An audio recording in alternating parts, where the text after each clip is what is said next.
अस्सलाम वालेकुम व्यूवर्स, कैसे हैं आप? उम्मीद है कि आप खैरियत से होंगे।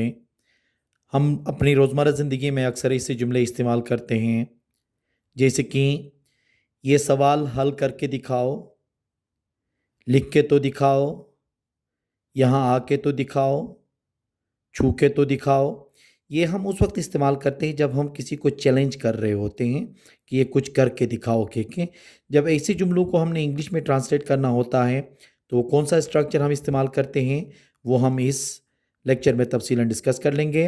वो तमाम व्यूअर्स जिन्होंने अभी तक चैनल सब्सक्राइब नहीं किया, आप चैनल सब्सक्राइब करके बेल का आइकन दबा लें ताकि हर लेक्चर का नोटिफिकेशन आपको आसानी से ही मिल सकें। तो आइए लेक्चर शुरू कर लेते हैं। देखें, शो मी टू ये इस्तेमाल होता है किस चीज़ के लिए? कुछ करके दिखाओ कहने के लिए, मतलब चैलेंज करके किसी को कहते हैं कि यार ये कुछ करके दिखाओ कहने के लिए। इंग्लिश में जब हम बोलेंगे तो हम क्या इस्तेमाल करेंगे? शो मी टू का इस्तेमाल करेंगे। इसका फार्मूला कुछ इस तरह से बनेगा। शो मी टू के बाद हम वर्ब की फर्स्ट फॉर्म इस्तेमाल करेंगे, फिर उसके बाद अदर वर्ड। ठीक है, कोई भी आगे वर्ड आ सकता है, इसमें ऑब्जेक्ट भी आ सकता है।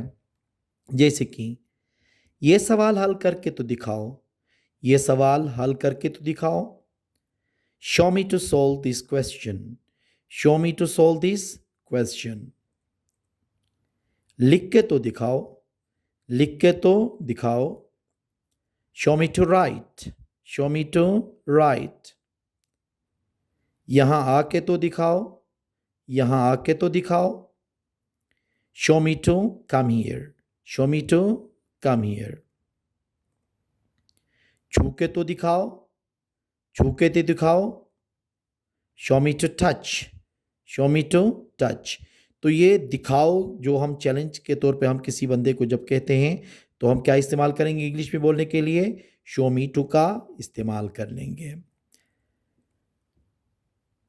हम अपने रोज़मर्रा ज़िंदगी में ऐसे भी जुमले इस्तेमाल करते हैं जैसे कि वो पढ़ता ही रहता है, वो क्रिकेट खेलता ही रहता है, अहमद तो सोता ही रहता था, वो तो लड़ता ही रहता था। मतलब ऐसे काम जो हम बार बार करते हैं या मतलब तसलसल के साथ हम कर लेते हैं, कंटिन्यूसली ये काम कर लेते हैं, या माजी में कंटिन्यूसली कोई काम करते थे। तो ऐसे जैसे कि खेलता ही रहता था, सोता ही रहता था, या सोता ही रहता है, बोलता ही रहता है। ऐसे वाले जुमले जब हम इंग्लिश में ट्रांसलेट करते हैं तो हम कौन सा स्ट्रक्चर इस्तेमाल करेंगे वो हम पढ़ लेंगे। देखें, जब कभी भी हम किसी तसलसल को या कोई बार बार या लगातार करने वाला जो काम होता है उसके लिए करता ही रहता है या बोलता ही रहता है, ऐसी जुमलों के लिए हम किस चीज़ का इस्तेमाल करते हैं? कीप का इस्तेमाल करते हैं। कीप किसी भी चीज़ वर्ब के साथ जब लगता है, एक्शन वर्ब के साथ, तो इसका मतलब ये होता है कि वो उसकी कंटिन्यूटी को जाहिर करता है। तो इसका जो फार्मूला है कि इस तरह होगा, पहले सब्जेक्ट, फिर उसके बाद कीप, फिर उसके बाद वर्ब की फोर्थ फॉर्म, फिर ओनली। ठीक है, अब ये कीप जो है वो टेंस के मुताबिक अपने आप को क्या करेगा? वो केप्ट में भी जा सकता है। ठीक है, पास्ट में। जैसे कि वो पढ़ता ही रहता है, वो पढ़ता ही रहता है, इसका मतलब है कि वो लगातार कंटिन्यूसली क्या करता है? वो पढ़ता ही रहता है। तो क्या होगा? He keeps studying only, he keeps studying only. अब प्रेजेंट सिंपल के अंदर हम जब इस्तेमाल करेंगे तो ही शी इट जो थर्ड पर्सन सिंगुलर्स होते हैं, इसके साथ जब कीप इस्तेमाल होगा तो क्या होगा? वहाँ इसका इजाफा होगा।